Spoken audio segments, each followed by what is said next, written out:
The city of Bloomington itself is a very liberal, I would say, campus.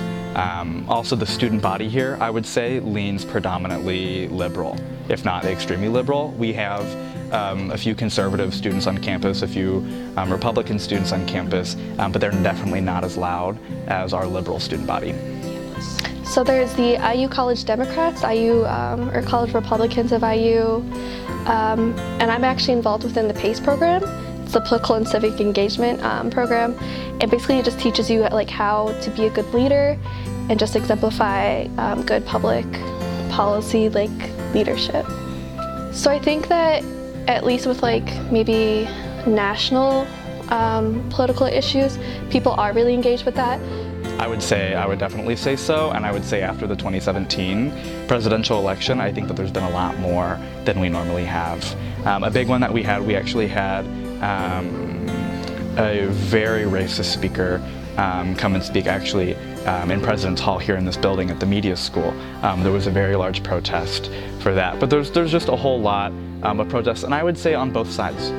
I would say that ever since that election there's been more, I would say, liberal-leaning protests, but also conservative-leaning protests. For instance, I saw one a few weeks ago outside the Sample Gates that was for, and it was anti-sex education in schools.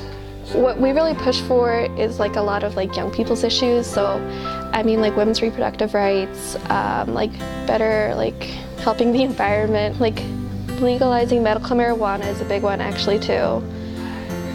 I think that IU creates a space. I think IU creates a space for political activism.